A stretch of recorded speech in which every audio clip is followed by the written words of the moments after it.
Okay, hello again, everyone. Good morning. Let me remind you that all your work for the week, Monday through this Friday, is due Friday. Now, I'm going to give you till Sunday, but that's it. That's the deadline.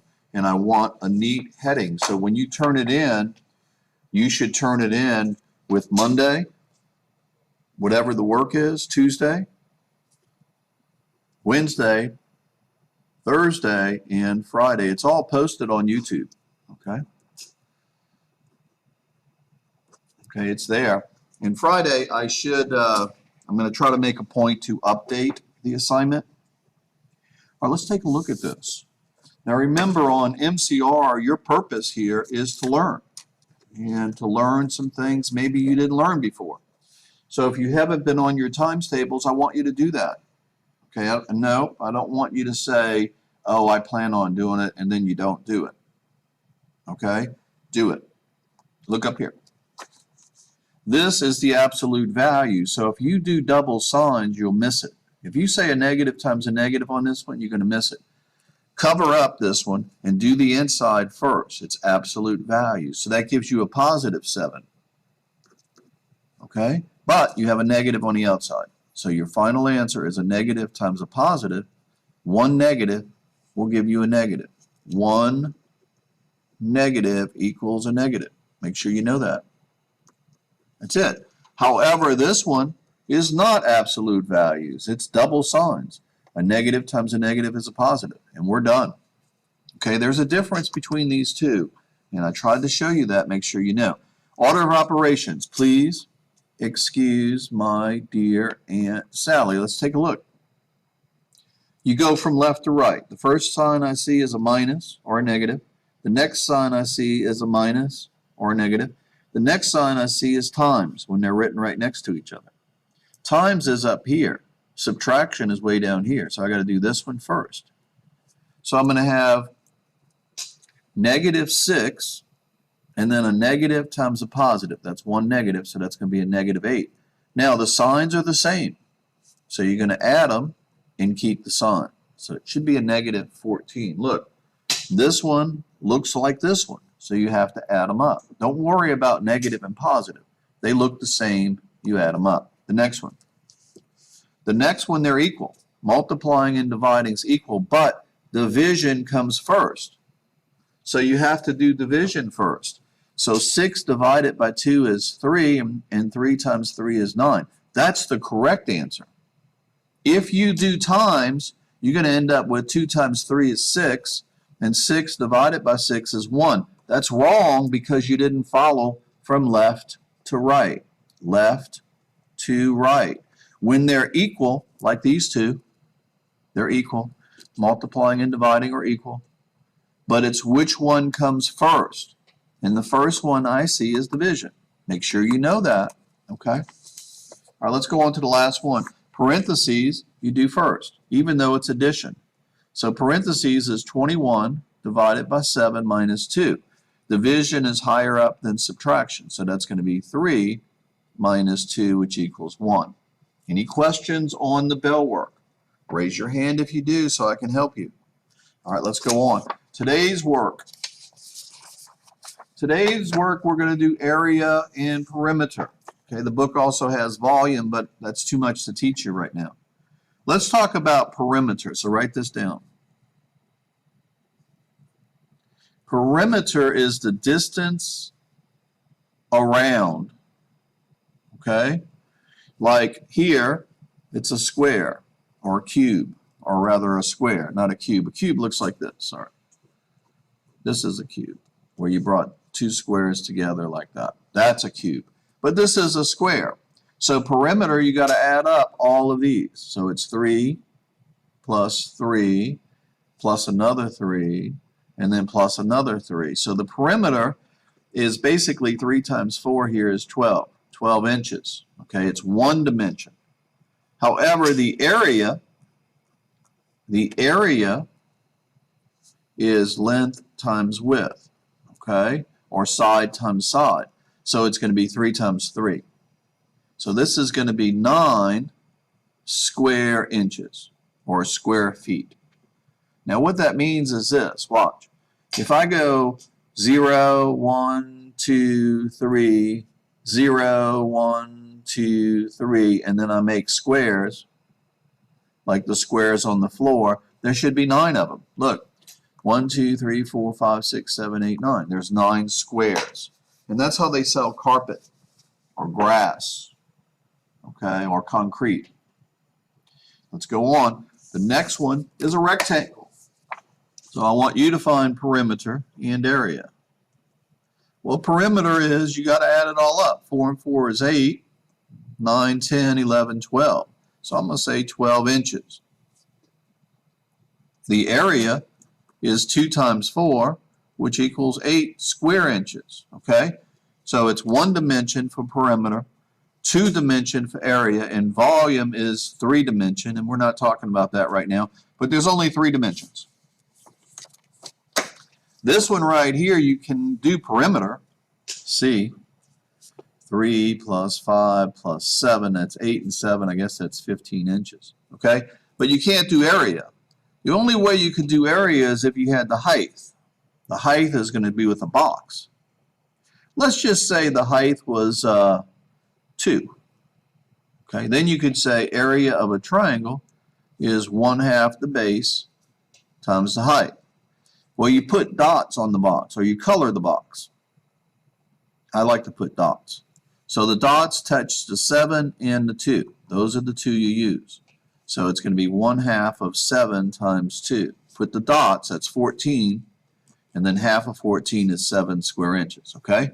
That's if they give you one like this. You cannot do it unless they give you the height, and you only use the height and the base. And where the box touches tells you which ones to use. Take a look at this one right here. This is a trapezoid. Now, we can't do perimeter unless I gave you this and gave you this, and I didn't. So we're going to do area. So area of a trapezoid, and I want you to write this down, equals 1/2 the height times the sum of the 2 bases. Now you might say, well, what's the height? We'll put a dot on the box. Okay, so your height is this one, 4. So it's 1/2 of 4. The bases are where it's parallel. Like this one is parallel to this one. Now, if you don't know what parallel is, that means they don't touch. Okay, like railroad tracks. These are going to touch. Those will intersect. Okay, if it's crooked, that's not parallel. Okay, so the ones that are parallel, write that down. Parallel lines equal the bases. I don't care how it looks. If I turn this sideways, it's not the one up and down. It's the ones that are parallel. So it's 6 plus 8. All right, you do parentheses first, so that's 14. So it's 4 times 14 divided by 2. So you get your calculator. 2 goes into 2 once, 2 goes into that 2. 2 times 14 is 28 square inches. And that's how you do this. All right, anyway, we got one more with a circle. So look up here. A circle perimeter is really called circumference. It's the same thing. Write that down. And what that means is the distance around this circle. So write down this formula. Circumference of a circle equals pi times diameter. You could use 2 pi r. I don't use that one, but you could. Okay? So pi is 3.14, and the diameter is all the way across. Now you need to know diameter and radius. The radius is half. The diameter takes 2 of these. So your diameter is the big one. Write that down. Diameter is the big one. Okay? So its diameter is 4 plus 4, so the diameter is 8 times 3 is 24. So it's going to be 24, maybe bigger. You can use your calculator. So it's going to be inches because that's the distance around. If you walk around once, that's how far it is. If you walk around twice, you would multiply by 2. If you jog around the Superdome or wherever, the dome here in St. Petersburg, that would be how many times you go around it. If you go 2.5, you multiply by 2.5. Area of a circle is pi radius squared. Okay, so pi is 3.14. The radius you write twice, you see, squared, radius times radius. The radius is the small one, so it's 4. So it's 4 times 4. Some kids say, oh, that's 8. No, it's not. It's 16.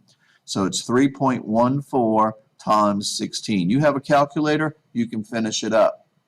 And that is today's lesson. Make sure you understand the difference between radius and diameter. Okay? All right, today's work. Remember, all work is due on Friday. Here's today's work. Write it down. And I'm going to put it on the homework wall. There it is. All right, let's go on to geometry. Copy down the bell work. Now, some people are starting to complain that they don't understand. Well, you need to get on the videos and you need to do work. Okay? When I give you the test next week, I don't want to hear any complaining. I will let you retest, but it's going to come down to you learning. And talking to each other online, that needs to stop or you will be blocked. Okay? Yesterday I had some of that going on. Oh, I don't understand it. Oh, do you understand it? No, I don't understand it. Well, you need to dig in. Okay?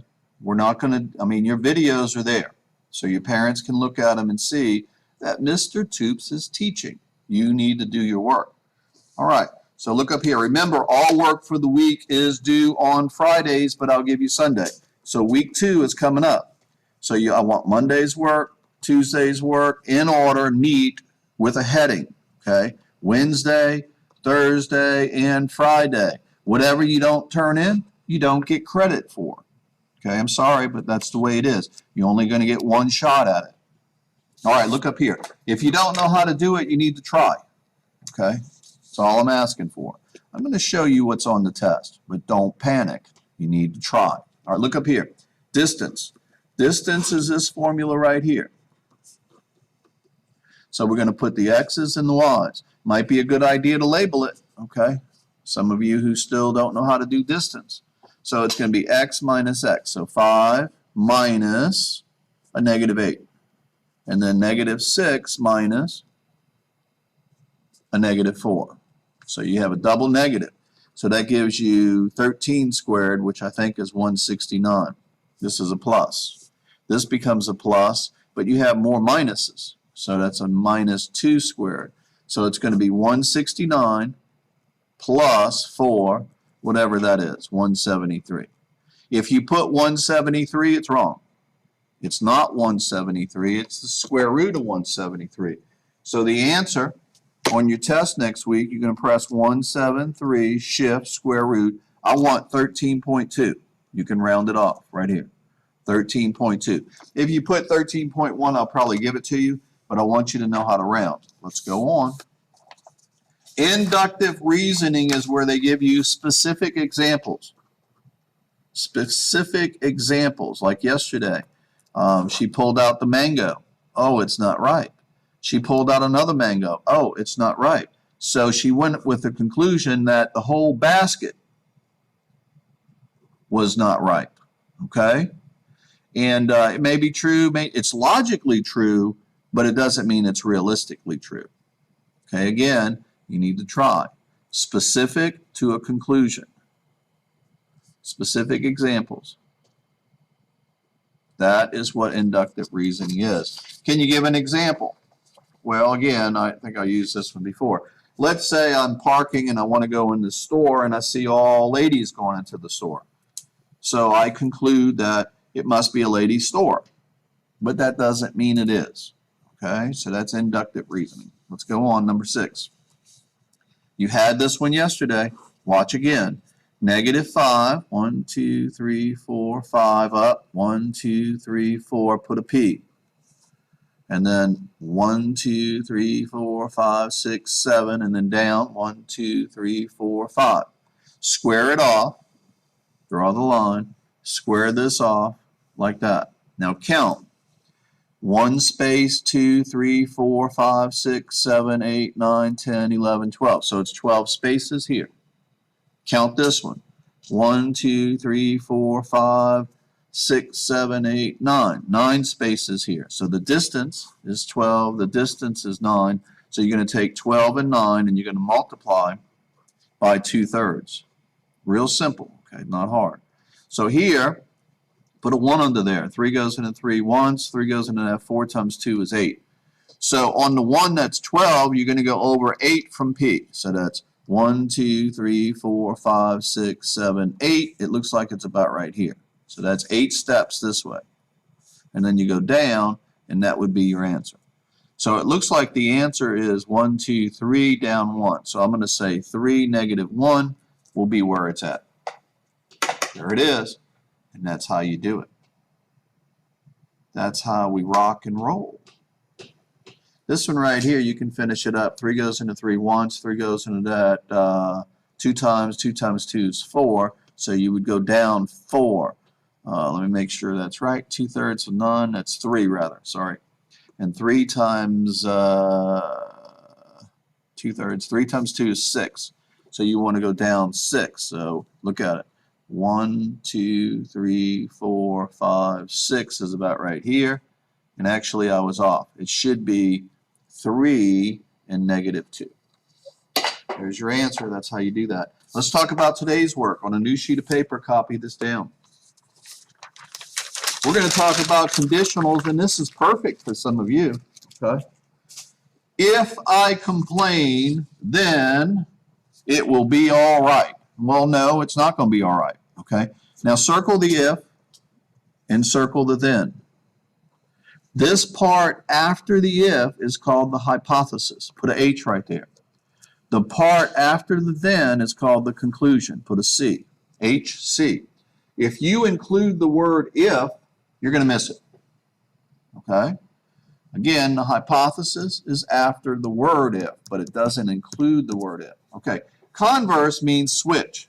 Write that down. Okay, so you just switch these. If I complain, then it will be all right. So you're going to put this first. If it is all right, then I complain. So if it is all right, then I complained. Okay, so the converse, you switch them. You put the conclusion first and the hypothesis second. That's how you do it. Let's try another one, inverse. Inverse is the opposite. You don't switch, it's just the opposite. So look up here. If I complain, so you say, if I do not complain. You can't use contractions. If I do not complain, then it is not okay. Is not okay. Okay? So the inverse, you leave it the way it is. The statement is. But you don't switch it. Switching it is converse. You say the opposite. And then finally, the contrapositive is both of these. So the contrapositive is switch and opposite. It's both of them. So you got to memorize this exactly in that order. You can use your notes. So let's switch this and then do the opposite. So if it is all right, you're going to say if it is not all right. It's a little tricky, but not hard. Then I did not complain. Did not complain. Okay, there it is. These are the rules. You have a statement, an if-then, with a hypothesis and a conclusion. The converse, you switch. The inverse is the opposite, and the contrapositive is both of those. Memorize it in this order. Let's try one. Copy this one down. If I work, then I should be okay. All right, now circle the if in the then and label your hypothesis in conclusion. All right, the first part is your hypothesis after the word if. Be careful because sometimes they switch this up. They put the then first, but it's after if. And the conclusion is right here. Put 2 lines for the conclusion. Okay? Converse, you have to switch them. So if I am okay, if I'm okay, then I worked. Okay, switch. Inverse is the opposite. So leave it the same, but switch it. I mean, not switch it, but opposite. So if I work, you're going to say if I do not work. Now, if they say I do not, you say do. You got to do the opposite. This is the opposite. This one is switch. Make sure you know that. So if I do not work, then I will not be okay. Then will not be okay. Okay, guys, this is it. Contrapositive, you got to do both. So you got to switch them and the opposite. So if I put this first and say the opposite. If I am not okay, so if not okay, and I'm going to abbreviate a little bit, then I did not work. Then I did not work. There it is. All right, I want you to start on page 38 and use your notes, okay? And I'll help you.